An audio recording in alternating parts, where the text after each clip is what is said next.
Muito bem, senhores. Bem-vindos a mais um vídeo do canal Um Louco Cheio de Lúcidos Intervalos. Eu sou Evandro Santana e estou comentando a obra O Poder e a Glória do Graham Greene. Para quem chegou até aqui, já deu para perceber que a obra nos coloca numa tensão interna. Ora, nós concordamos com o padre, ora, nós nos apiedamos do padre, ora, discordamos do padre e ora, desconfiamos de nós mesmos e repensamos a nossa percepção e condição de mundo. É uma bela obra. Então eu vou relembrá-los de que no capítulo 2 dessa primeira parte, da segunda parte, ele foi preso ali no final, né? E agora nós estamos entrando no início do capítulo 3, em que o padre está sendo inserido na cadeia.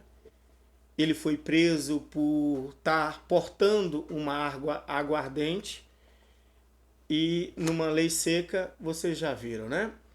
Então, nesta prisão e a cela na qual ele é deposto, ela é uma espécie de microcosmo, né?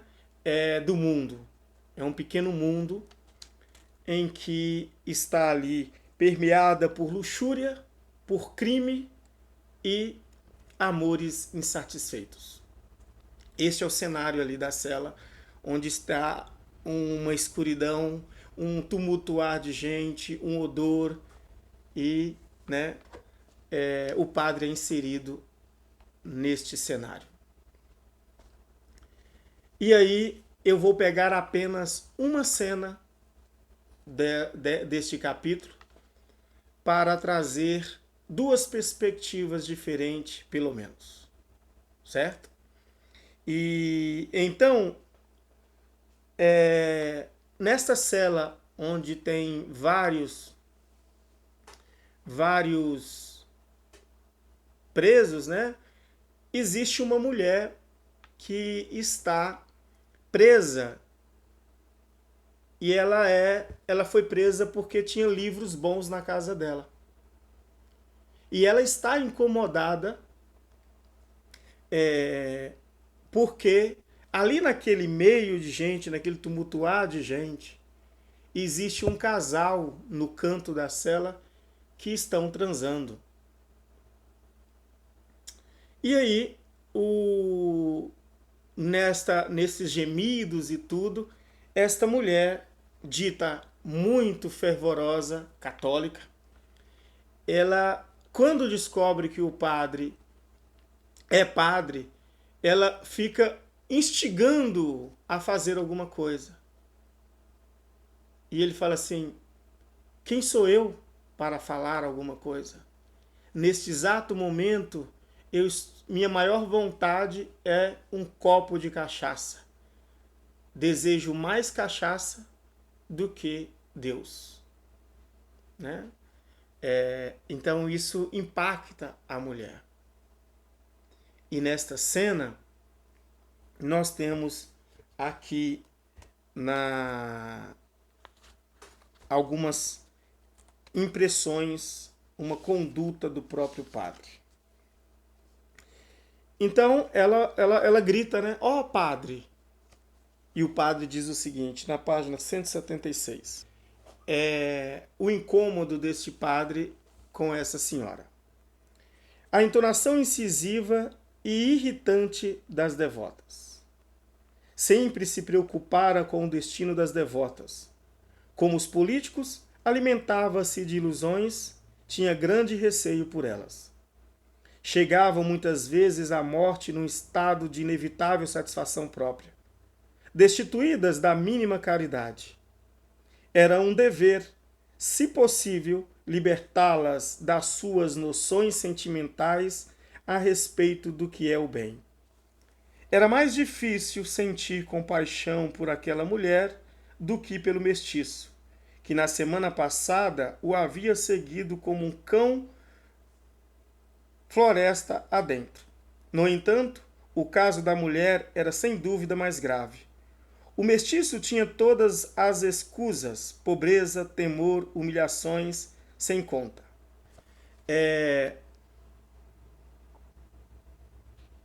Esta passagem aqui é a única na qual vou me ater nesse capítulo, que vocês vão ver que o grande marco é o encontro com essa senhora dentro da cela.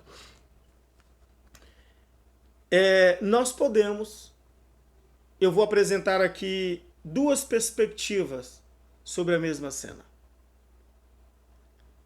Nós podemos olhar pela perspectiva de que talvez o autor ou a própria personagem está colocando fazendo uma denúncia a esta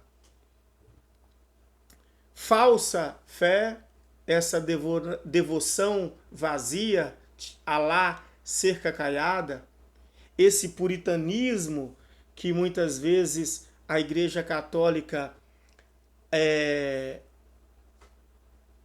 introjetou do protestantismo, ou essa fé estética, onde não tem ali verdadeira profundidade de buscar a verdade e uma união com Deus. E aí nós podemos fazer isso, claro, correndo o risco de cair numa interpretação subjetivista, mas também podemos nos defendermos numa perspectiva que o próprio José Maria Escrivá, ali no seu livro O Caminho, em que ele diz o seguinte: um pedreiro que se diz ser um bom cristão e frequenta a missa todos os dias, ele não é um bom cristão, porque não condiz com o dever moral de um pedreiro frequentar a missa todos os dias. O mesmo José Maria Escrivá,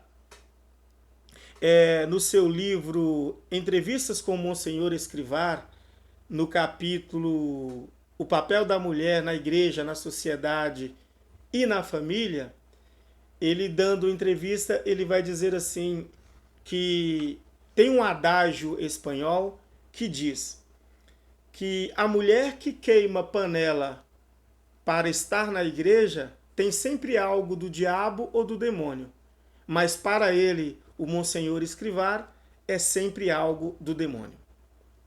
Então, assim, sem corrermos o risco de um subjetivismo na interpretação, é importante entendermos que tem esta condição de um puritanismo, como esta mulher aqui apresenta, cheia de puritanismo dentro da cela, condenando todo mundo e com aquela pecha de santa na prisão, né? Condenando todo mundo.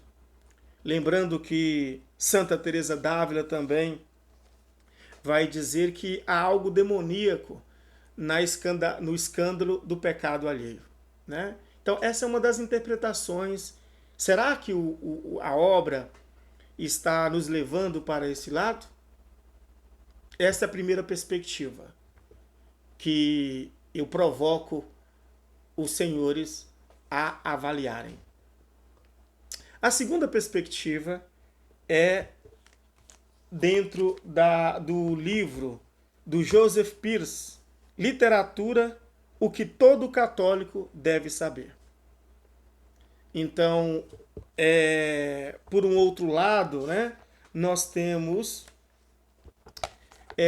nas personagens obscuras do Green, algo da própria pessoa do Green. E aí o Joseph Pearce vai dizer o seguinte: se, portanto, a fé do Green pode ser considerada autêntica, isso não muda o fato de que a sua prática da fé e a expressão dela em seus trabalhos eram, da melhor das hipóteses, enigmáticas e, na pior, fragorosamente infames e heréticas. Contudo, foram a fé atormentada e a infidelidade conjugal de Green que paradoxalmente forneceram a tensão inerente ao labirintício alto de moralidade que são seus romances. Então, esta cena, eu convido aos senhores agora a olhar pela perspectiva do próprio autor, o Graham Greene, como nos coloca aqui, nos convida aqui o próprio Peirce na sua obra da literatura, né? Vendo o poder e a glória com os olhos de Graham Greene, percebemos na impiedade e na antipiedade quase demenciais do padre da Aguardente, um reflexo do próprio Greene. É significativo, por exemplo, que Greene tenha escolhido as seguintes palavras do escritor inglês do século XVII, Sir Thomas Browne, como epígrafe de seu primeiro romance, O Outro Eu. Há um outro homem dentro de mim que está irado comigo, e como se o próprio Greene fosse o homem irado dentro do padre da Aguardente, em tal medida que podemos quase considerar que o padre está possuído pelo fantasma, irado e angustiado no autor. Ao longo de toda a obra, esse espírito autoral sussurra pensamentos blasfemos à cabeça do protagonista, tentando-o no deserto da sua alma. Vemos, pois, em O Poder e a Glória, assim como em toda a obra do Greene, um autêntico intento que tateia em busca da verdade religiosa e contende com os recessos tenebrosos do ego narcisista, o qual se expressa no mais das vezes como ególatra, descomedimento baudelairiano. A consequência desse conflito é a transposição desse lado negro de todos os protagonistas de Greene, de modo que até a bondade deles é distorcida. Então, numa leitura objetiva, numa perspectiva objetiva da leitura, é importante olharmos para estas cenas com este olhar também numa perspectiva do próprio autor, da vida que levava. Esse é o tipo de leitura objetiva que eu também coloco aqui como um paralelo que vocês deveriam fazer. O Peirce continua. Por que o Greene parece ser tão alérgico à presença de pureza e santidade em seus livros, a ponto de não admitir nem mesmo um menino de inocência infantil em meio às trevas da degradação humana? Voltando à afirmativa inicial de que o escritor transpunha obsessivamente a todos os seus protagonistas um lado negro, de modo que até a bondade deles é distorcida. Lamentamos que esta nítida relutância ou incapacidade não consinta nem que as crianças tenham inocência de criança. Ninguém é infantil nos romances do Greene, nem mesmo as próprias crianças. Será possível que alguém realmente chegue a Cristo em distopias tão deprimentes? É uma provocação que o Peirce coloca. E isso é uma verdade, porque quando você pega as crianças até aqui, pega a Coral, por exemplo, é uma criança de 13 anos, com certa autonomia, cuida de uma mãe doente, ateia, e o processo de menstruação dela já é uma conotação óbvia da perda da inocência.